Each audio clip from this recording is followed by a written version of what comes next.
Hello, my name is Emma Christine, a 44-year-old housewife who found herself navigating a tumultuous chapter after 32 years of marriage to my husband, Larry.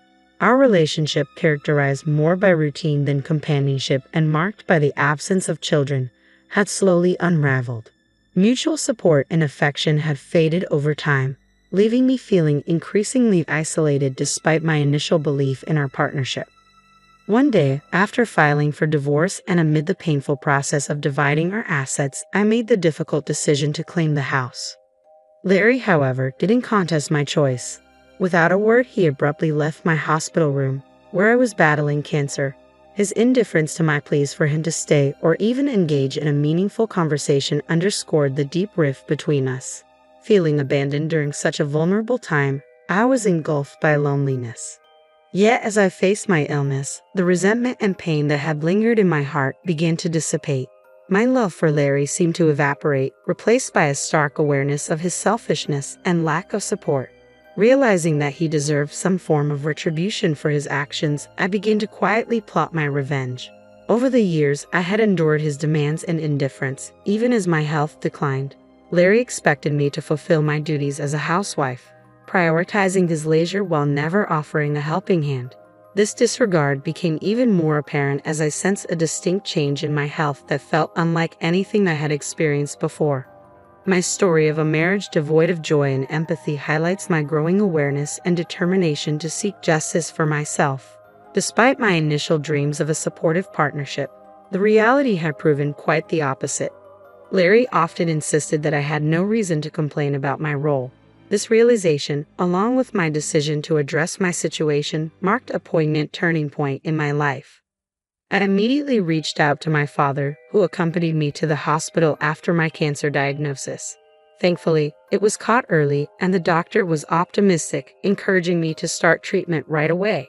Eager to confront the illness head-on, I asked my father to pack only the essentials from home while I quickly navigated the hospital admission process. Unable to see Larry that day due to his work commitments, I sent him a brief message informing him of my diagnosis and that I was being hospitalized for immediate treatment. As I grappled with the anxiety of an uncertain future, thoughts of Larry inevitably crept into my mind.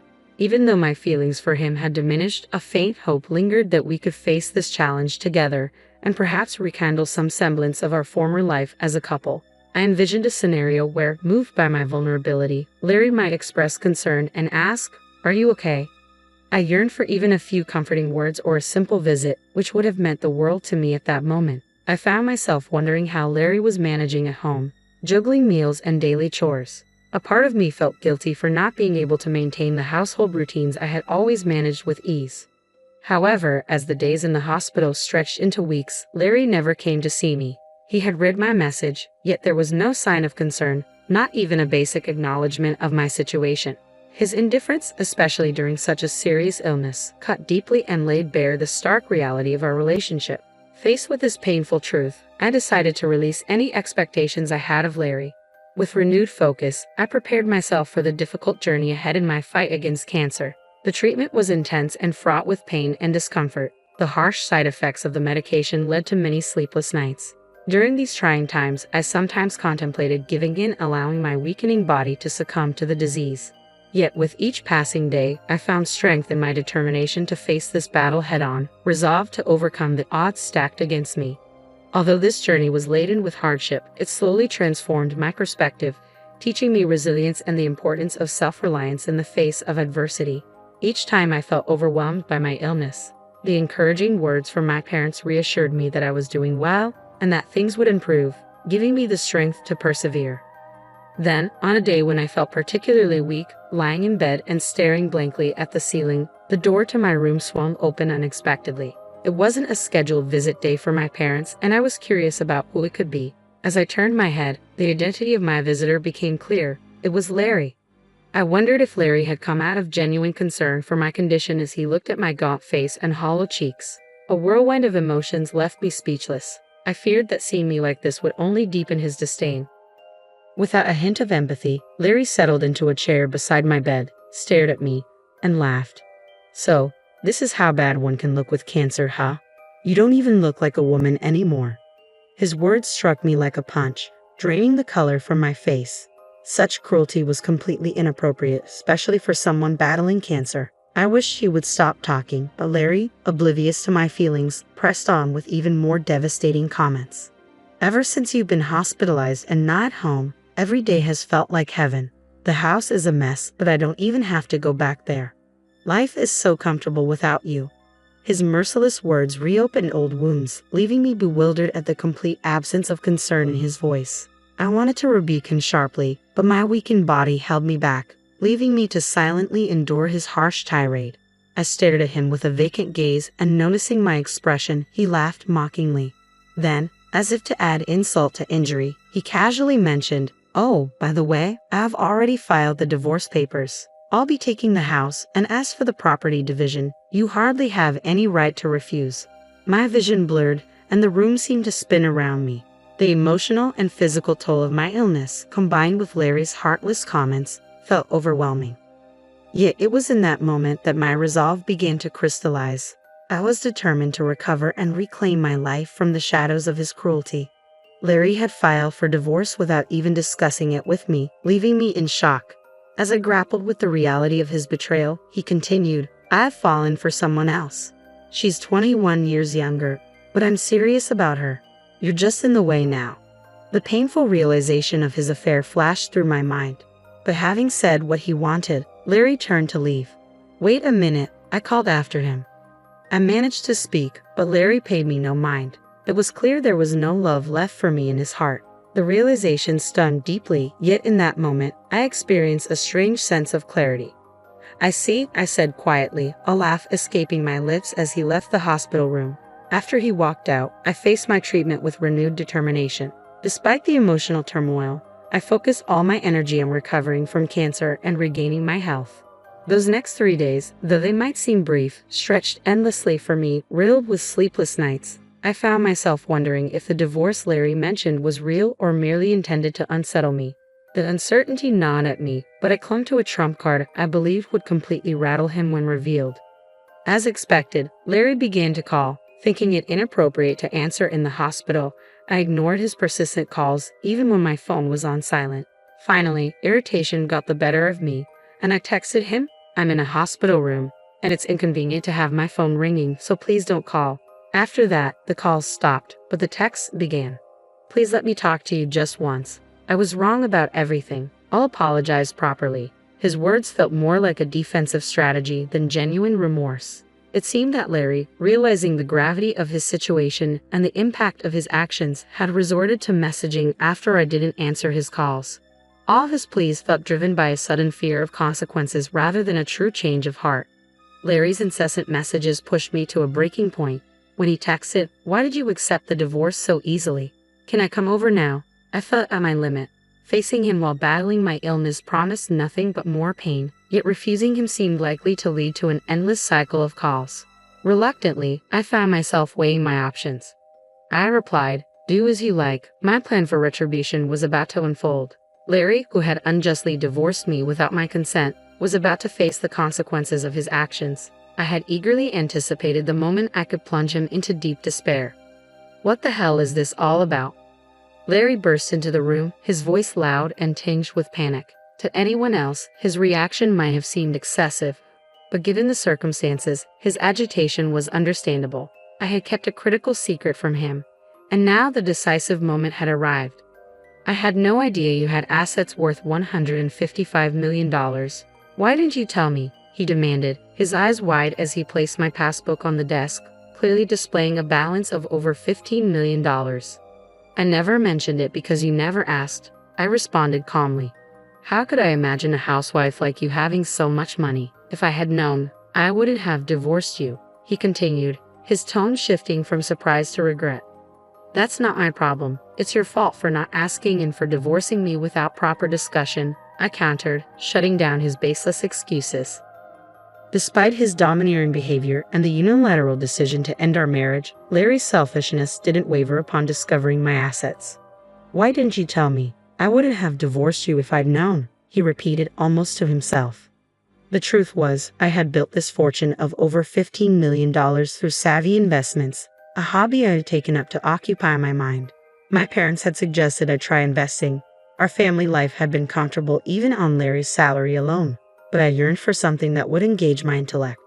Now, the revelation of this hidden wealth was poised to turn Larry's world upside down, highlighting the value he had overlooked in me for so many years. I had always wanted to contribute to our finances in some way, and my father, knowledgeable about investments, had eagerly taught me the ropes. When I first showed interest in investing under my father's guidance, I hoped to make even a small profit. I made my first investment 6 years ago and quickly improved, becoming capable of earning significant amounts through my ventures. Even my father was surprised by my success, often remarking, "I never expected you to grow this much." The profits I generated over those 6 years totaled the $15 million reflected in the passbook Larry had brought up. I had planned to share this news with him when the timing felt right, but then I was diagnosed with cancer, and he divorced me before I had a chance to explain. I never intended to keep this wealth a secret forever. Once I overcame my battle with cancer and returned to a normal life, I hoped to share the news of my $15 million with Larry, believing it could enhance our life together. However, Larry chose to selfishly end our marriage before I could reveal this financial secret. Now that we were essentially strangers, it felt strange to disclose this to him. Given our circumstances, it seemed increasingly likely that the entire $15 million belonged to me alone. As I recounted my story, Larry's face flushed red with frustration. "If I had known you had this much money, I wouldn't have divorced you. It's your fault for keeping it a secret. You should pay me $15 million in the property division to a ton for hiding it from your husband," he declared. Whether he was panicking over missing out on such a vast fortune or frustrated that he couldn't claim it, Larry began making unrealistic demands. Since we were already divorced, he had no legal claim to the money, yet he seemed unable to grasp that the $15 million was now out of his reach. I couldn't help but laugh at his absurdity, which only fueled his anger further. "What are you laughing at? Stop belittling me," he yelled. Larry had always disliked my attitude, but now he accused me of deceit for not disclosing my fortune earlier. "A wife's assets belong to her husband. You have to give me this $15 million, he insisted. "I never intended to keep this a secret forever. I was going to tell you, but you divorced me first," I replied, trying to maintain my composure. However, Larry dismissed my explanations as mere excuses, becoming more enraged with each word. His shouting overwhelmed me, especially since I was still recovering from my illness. Continuing this conversation felt feeble. Larry was intent on portraying me as the villain. "Enough is enough," I finally exclaimed. "You divorced me on your own. Remember who filed the divorce papers without consulting me? I always knew your behavior was terrible, but I never thought you could be so cruel." My heart was now not only burdened by my struggle against cancer, but also filled with resentment toward Larry. His loud shouting was too much for my weakened body to handle. More than that, I couldn't hold back my anger toward this selfish man sitting arrogantly beside my hospital bed, hurling accusations steeped in self-centeredness. "Do you know what I thought when I found out I had cancer?" I continued to hope that perhaps this would make him reflect. I thought maybe it would cause him to worry about me, to show kindness, and reconsider his feelings. But instead, he didn't even bother to visit me in the hospital.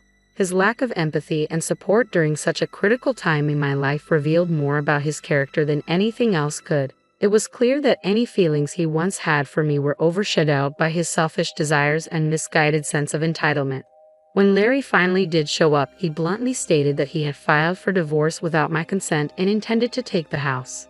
His audacity in criticizing me for having substantial assets was astounding. I had said it many times before. I never intended to keep my wealth a secret indefinitely. I had planned to find the right moment to share the news, but he had ruined that opportunity with his actions. I had never blamed Larry as much as I did now. In the past, I always forgave his selfish behavior, believing that as a couple, we should support each other. I never scolded or reprimanded him, enduring everything for his sake. I had loved Larry deeply, but now, all I felt was uncontrollable anger and disbelief toward a man who only spoke and acted selfishly. How could someone be so self-centered? What kind of upbringing fosters such a lack of empathy? Surely, a person who engages in an affair and divorces without consent lacks serious consideration for others. Stunned into silence, I realized it was futile to harbor any hope or doubt. Then Larry pleaded, "My girlfriend found out you have $15 million and says she'll divorce me if I don't get it. If I don't get this money, I'll be all alone." You still love me, right? Don't you want to help the person you used to love? It was clear Larry's mistress knew about my $15 million fortune, likely because he had carelessly told her. From his story, it seemed his mistress was just as obsessed with money. Birds of a feather flock together, I suppose. No matter how much suffering he faced now, it had nothing to do with me anymore. Please, I'll do anything. Just give me the $15 million. Larry continued to beg, but his pleas felt meaningless. My feelings for him had completely evaporated, replaced by a firm resolve to separate my life from his once and for all. Seeing Larry in such utter desperation was almost comical, and I couldn't help but laugh, though a wave of disappointment and misery soon followed. It dawned on me that he had never shown such desperation for anything that truly mattered to me. As we continued our conversation, my feelings for him cooled further. I realized that any more interaction with this man, who had become so distasteful to me, could not possibly lead to happiness. I felt foolish for ever hoping he would show up with kind words during my illness, yet he remained completely oblivious to my feelings. Please, I'm begging you, help me, he pleaded. I found I could no longer stand to hear his voice. Please leave now, I said firmly. His desperate look and continued pleas were nothing more than noise to me, an unwelcome disturbance. I pressed the nurse call button, explained the situation, and asked for assistance in removing Larry from the room. A security guard arrived promptly and escorted him out forcibly. Please listen to me. I need you, Larry shouted until he was out of earshot, but I no longer took any of his words to heart. Larry tried to visit many times afterward, but the nurses, aware of the situation, never allowed him near my room again. I later learned from a friend that unable to secure the $15 million, Larry had disappointed his mistress, and she quickly left him. Now he was alone. Meanwhile, I faced my cancer with steadfast determination and eventually celebrated my recovery and discharge from the hospital. The relief and newfound energy from overcoming such a daunting challenge were more precious than anything I could have imagined. Now, I am enjoying a peaceful and relaxed life, thoughtfully managing the wealth I accumulated through my investments, far removed from the turmoil of my past with Larry.